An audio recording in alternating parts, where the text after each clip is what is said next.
আজ থেকে জয় বাংলা জাতীয় স্লোগান নয়, হাইকোর্টের রায় আপিলে স্থগিত। শেখ হাসিনা ও শেখ রেহানার ব্যাংক হিসাব তলব করল বিএফআইইউ। নির্বাচন বিলম্ব হলে বাড়বে ষড়যন্ত্র, বললেন খন্দকার মোশাররফ। দ্রুত সংস্কার দাবি।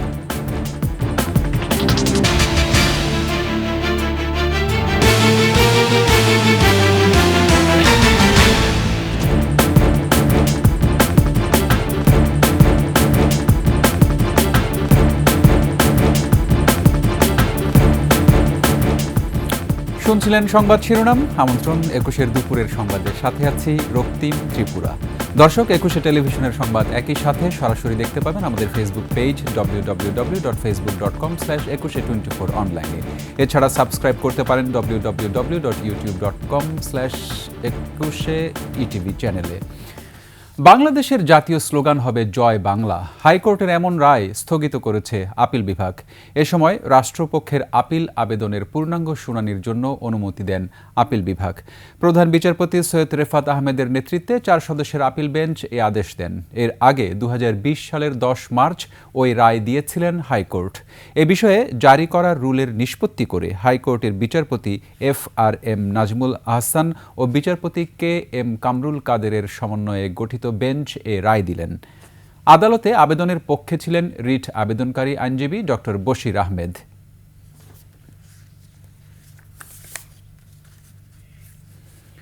সাবেক প্রধানমন্ত্রী শেখ হাসিনা ও তার ছোট বোন শেখ রেহানার ব্যাংক হিসাবের তথ্য তলব করা হয়েছে।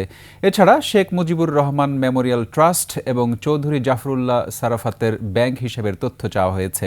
সোমবার বাংলাদেশ ব্যাংকের আর্থিক গোয়েন্দা সংস্থা বাংলাদেশ ফিনান্সিয়াল ইন্টেলিজেন্স ইউনিট দেশের ব্যাংক ও আর্থিক প্রতিষ্ঠানের কাছে এ সংক্রান্ত নির্দেশনা পাঠিয়েছে। লেনদেন তলব করার এ নির্দেশের ক্ষেত্রে মানি লন্ডারিং প্রতিরোধ বিধিমালার সংশ্লিষ্ট ধারা প্রযোজ্য হবে বলে বিএফআইইউর চিঠিতে উল্লেখ করা হয়েছে। এছাড়া হিসাব তলব করা ব্যক্তিদের সংশ্লিষ্ট তথ্য বা দলিল 5 কার্যদিবসের মধ্যে বিএফআইইউতে পাঠানোর জন্য বলা হয়েছে।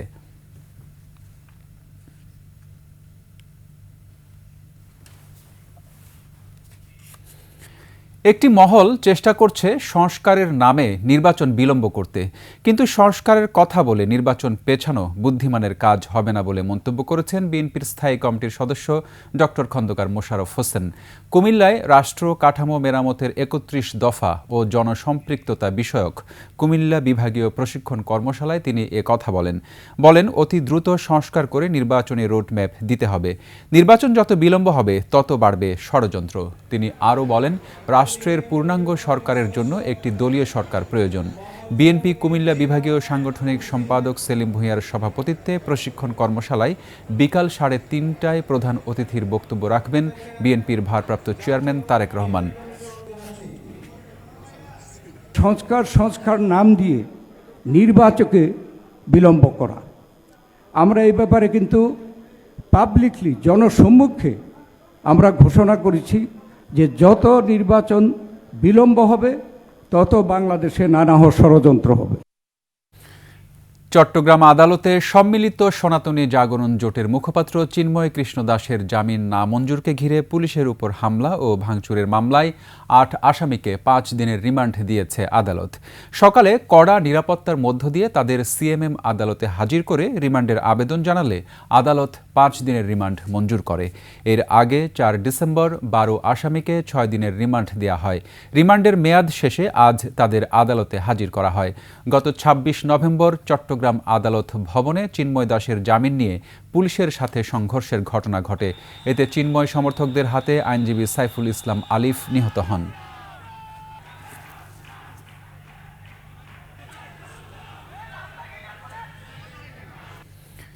কম হোক বেশি হোক সব নাগরিকেরই ভ্যাট ট্যাক্স দেয়া উচিত বলে মন্তব্য করেছেন অর্থ উপদেষ্টা সালেউদ্দিন আহমেদ। ভ্যাট দিবস ও ভ্যাট সপ্তাহ উপলক্ষে আয়োজিত সেমিনারে প্রধান অতিথির বক্তব্যে তিনি এ কথা বলেন। প্রত্যেক নাগরিকই ট্যাক্স দেওয়া দরকার। হয়তো সবাই একই হারে ট্যাক্স দেবে না, যার আমরা সাধারণত বলে এবিলিটি টু পে, তাই না, যে যার কতটুকু আছে সেটা দেবে। আর অনেক সময় সমতা বলে, সমতা মানে একদম সবাই যার যত বিষয় সেটা দেবে এবং প্রিন্সিপালটা ঠিক রাখার ট্যাক্সের বেশি থাকে, অতএব সেইভাবে কম বেশি সবাইকে দিতে হবে। এর প্রধান পর্যটন কেন্দ্র নিঝুম দ্বীপে গত আড়াই দশকে কমপক্ষে 50% কমেছে বনায়ন। ক্ষমতাচ্যুত আওয়ামী লীগের থাবা থেকে রক্ষা পায়নি নোয়াখালীর নিঝুম দ্বীপ। বন বিভাগের অসাধু কর্মীদের সাথে লুটপাটের সুযোগ নিয়েছে জনপ্রতিনিধি সহ আওয়ামী লীগের 1.5 ডজন নেতাকর্মী। নোয়াখালী প্রতিনিধির তথ্য ছবিতে ডেস্ক রিপোর্ট। হরিণবাজার থেকে একটু পশ্চিমে মাটির পথ ধরে মদিনা গ্রাম। মাঝে মাঝে নালা পাড়ি দিতে হয়। যত দূর চোখ যায় ফসলি জমি আর মাঝে মাঝে নতুন বসতি।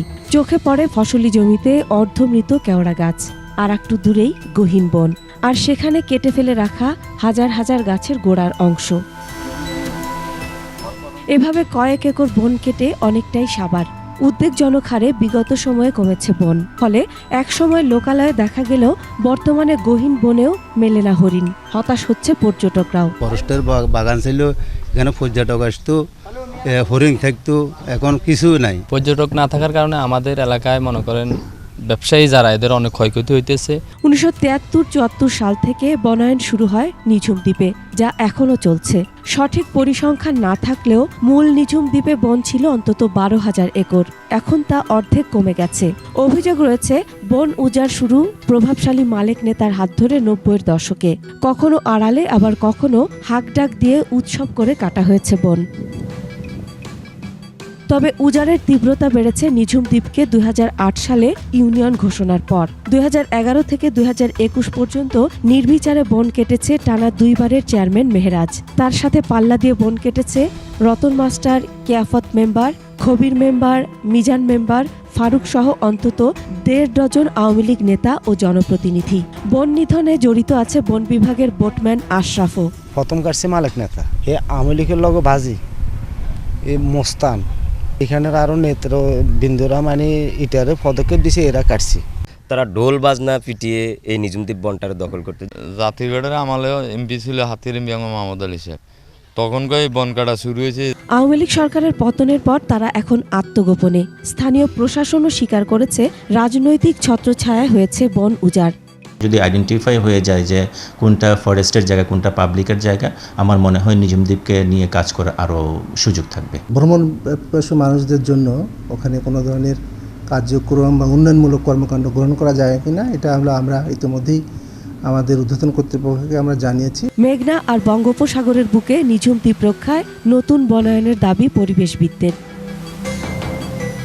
Masum আলিসা, desk report, 21 television. রোহিঙ্গাদের প্রত্যাবাসনে কাতারের জোরালো সহযোগিতা চেয়েছে বাংলাদেশ। দোহায় কাতারের পররাষ্ট্র প্রতিমন্ত্রী ডক্টর মোহাম্মদ বিন আব্দুল আজিজ বিন সালেহ আল খোলাইফির সঙ্গে বৈঠকে এ আহ্বান জানান প্রধান উপদেষ্টার রোহিঙ্গা সমস্যা ও অগ্রাধিকারপ্রাপ্ত বিষয়াবলী সংক্রান্ত high representative doctor Khalilur Rahman. বৈঠকে বাংলাদেশে রোহিঙ্গাদের পরিস্থিতি তুলে ধরেন ডক্টর খলিল। কাতারের পররাষ্ট্র প্রতিমন্ত্রীকে তিনি জানান, প্রায় 12 লাখ রোহিঙ্গা 2007 সাল থেকে বাংলাদেশে অবস্থান করায় সামাজিক, অর্থনৈতিক ও পরিবেশগত সমস্যা তৈরি হচ্ছে এবং জাতীয় নিরাপত্তা বিঘ্নিত হচ্ছে।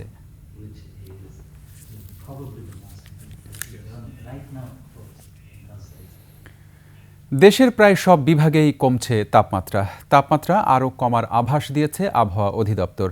আজ সর্বনিম্ন তাপমাত্রা রাজশাহীর বদলগাছিতে 13.1 ডিগ্রি সেলসিয়াস। এদিকে ঘন কুয়াশা ও হিমেল হাওয়ায় বিপাকে নিম্ন আয়ের মানুষ। প্রতিনিধিদের তথ্যচিত্রে ডেস্ক রিপোর্ট। নীলফামারীতে তখন সকাল 6:30। কুয়াশার চাদর গলিয়ে পূর্ব আকাশে উঁকি দিচ্ছে সূর্য, তবে ঘনত্ব বেশি থাকায় নেই উত্তাপ। রাত থেকে সকালের বেশিরভাগ সময় ধরেই চলে কুয়াশার দাপট, সাথে হিমেল হাওয়া। সবচেয়ে উত্তরের জেলা পঞ্চগড়ে কুয়াশার দাপটে মিলছে না সূর্যের দেখা। হাড় কাঁপানো শীতে বিপাকে খেটে খাওয়া মানুষ। রাত থেকে এসে ঠান্ডা পড়ছে, বাসা যাচ্ছি কিছু দেখা যাচ্ছে না রাস্তায়। আজকে ঠান্ডাও বেশি, হাত পা পোকা হয়ে যাচ্ছে। চুয়াডাঙ্গায় শীত বাড়ায় জবুথবু জনজীবন। দিনের বেলায়ও হেডলাইট জ্বালিয়ে চলছে গাড়ি। ভারতের সীমান্ত ঘেঁষা ঠাকুরগাঁওয়ে হিমালয়ের হিম বাতাসে বিপর্যস্ত জনজীবন। শীতের দাপুটে কাবু সাধারণ মানুষ। খড়কুটো জ্বালিয়ে শীত নিবারণের চেষ্টা তাদের। দিনাজপুরে গুঁড়ি গুঁড়ি বৃষ্টির মতো ঝরছে কুয়াশা, ঢাকা পড়ছে পথঘাট, সাথে হিমেল বাতাস বাড়িয়ে তুলেছে শীতের মাত্রা। গত 2 দিনের চেয়ে তাপমাত্রা সামান্য বাড়লেও দুর্ভোগ বেড়েছে নওগাঁয়ে। যমুনাপাড়ে জেলা সিরাজগঞ্জেও দাপট দেখাচ্ছে শীত, ঠান্ডায় কাবু সাধারণ মানুষ। দিনের সর্বনিম্ন তাপমাত্রায় কাঁপছে রাজশাহীর বদলগাছি, অনেক বেলা পর্যন্ত মিলছে না সূর্যের দেখা। শীতের তীব্রতা বাড়ছে মৌলভীবাজারেও। খুরশিদ আলম মুকুল, ডেস্ক রিপোর্ট, 21 টেলিভিশন। এবার বাণিজ্য সংবাদ।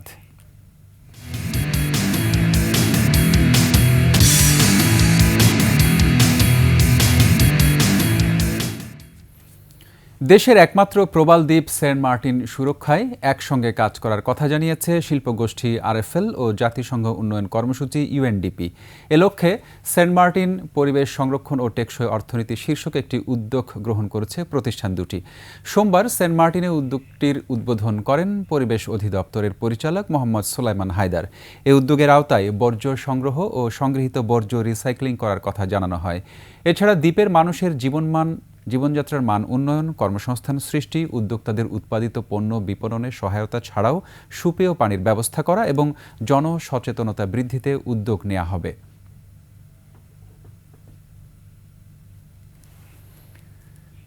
শেষ করব গাছের কোটরে অভিনব লাইব্রেরির খবর দিয়ে। ধানমন্ডি লেকের গাছের কোটরে শোভা পাচ্ছে বই শোভিত বক্স। লেকটির ৬৮ বছরের ইতিহাসে প্রথমবারের মতো দর্শনার্থীদের চিত্ত বিকাশের লক্ষ্যে গড়ে তোলা হয়েছে অভিনব লাইব্রেরি। একেবারে ব্যক্তি আয়োজনে এমন সৃজনশীল উদ্যোগ প্রশংসায় ভাসছে পাঠক দর্শনার্থীদের। আদিত্য মামুনের রিপোর্ট। ঢাকার অভিজাত এলাকা ধানমন্ডিকে আবাসিক হিসেবে গড়ে তোলার পরিকল্পনায় ১৯৫৬ সালেই প্রাধান্য পায় লেকটি। ধানমন্ডির ২৪১ হেক্টর জমির মধ্যে প্রায় ৩৮ হেক্টর মিলেই আছে ঐতিহ্যবাহী জলাশয়টি। আশপাশের বাসিন্দাদের প্রাতঃভ্রমণ সহ খেলাধুলা ও অবসর কাটানোর শ্রেষ্ঠতম আশ্রয়স্থল হিসেবে ৭ দশক ধরে রাজধানীবাসীর অন্যতম প্রিয় এলাকাও এটি। সম্প্রতি লেকটির গাছে গাছে পাখির বাসার আদলে দেখা মিলছে ছোট ছোট বইঘরের। এরই মধ্যে স্কুল কলেজ পড়ুয়া থেকে শুরু করে বিভিন্ন শ্রেণী পেশার নানা বয়সী পাঠকও গড়ে উঠেছে। কাঠের তৈরি দৃষ্টিনন্দন প্রত্যেকটি খোপে ৭ থেকে ১০টি বিচিত্র বিষয়ের বিভিন্ন বইয়ের মধ্য থেকেই পাঠক খুঁজে নিচ্ছেন সাহিত্যরস। আসে অনেকে ঘুরতে আসে বা কারো মন খারাপ থাকলে এখানে আসে, তখন দেখা যায় একটা বই পড়লে মানসিক জ্ঞান আলাদা একটা বাইরের অর্জন। একটু হাঁটলাম, একটু রেস্ট নিলাম, রেস্টের পাশাপাশি একটু বইটা পড়লাম, একটু ভালো লাগলো। চারদিকে সবুজের বিস্তার, লেকে টলটল পানি আর প্রাচীন কাঠামোর ভেতর পাঠকরাও হয়ে উঠছেন বিস্ময়। লেকে ঘুরতে আসা কিংবা একাকিত্ব কাটাতে অনেকেই মোবাইল ফোনের বদলে তুলে নিচ্ছেন বই। লেখাপড়া ভুলেই যাচ্ছিল, বিশেষ করে হার্ড কাভারের কোনো বই পড়া ছিল না, সব নেটে করতো। এখন এই বইগুলো পড়ে যদি 10 জন পাঠকও বের হয় বছরে, মহা খুশি আমি। ধানমন্ডি লেকে নিয়মিত হাঁটতে আসা কিংবা ক্ষুদ্র ব্যবসায়ীদেরও বাহবা পাচ্ছে এই আয়োজন। সময় পাঠ করতে পারে, বইটা পড়তে পারে, বইটা জায়গাতে হয়ে যেতে পারে। কয়েকদিন দেখছি আজকে যে মেয়েরা ধরতেছে, বই পড়তেছে, এটা ভালো লাগতেছে। এটা সত্যিকার খুব সৃজনশীল একটা উদ্যোগ এবং খুব ভালো উদ্যোগ। হ্যাঁ, আমরা চাই এটা সঠিক রক্ষণাবেক্ষণ হোক। তবে কয়েকটি গাছে বক্স থাকলেও হাওয়া হয়ে গেছে বই, এমন নিন্দনীয় আচরণে আহত কোনো কোনো পাঠক। হয়তো মনের ভুলেও কেউ নিতে পারে, কিন্তু 60টা বই তো আর কেউ মনের ভুলে নিবে না, ইচ্ছাকৃতভাবে অনেক মানুষ নিয়ে গেছে। প্রযুক্তির এই যুগে বইকে পাঠকদের হাতে পৌঁছে দেওয়ার চমকপ্রদ এই কৌশলের মাধ্যমে নতুন প্রজন্মকে বইমুখী করবে বলে মনে করেন সবাই। আদিত্য মামুন, 21 টেলিভিশন, ঢাকা। শেষ করছি 21 সংবাদ। যাবার আগে সংবাদ শিরোনামগুলো আরও একবার। আজ থেকে জয় বাংলা জাতীয় স্লোগান নয়, হাইকোর্টের রায় আপিলে স্থগিত। শেখ হাসিনা ও শেখ রেহানার ব্যাংক হিসাব তলব করল বিএফআইইউ। নির্বাচন বিলম্ব হলে বাড়বে ষড়যন্ত্র, বললেন খন্দকার মোশাররফ। দ্রুত সংস্কার দাবি।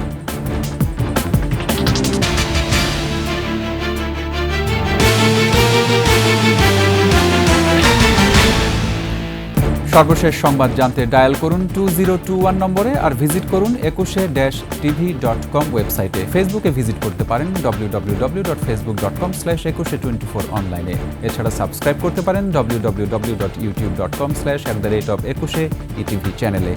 এতক্ষণ সঙ্গে থাকার জন্য ধন্যবাদ। পরবর্তী সংবাদ বিকাল 5টায় দেখার আমন্ত্রণ রইল। একুশের সাথেই থাকুন।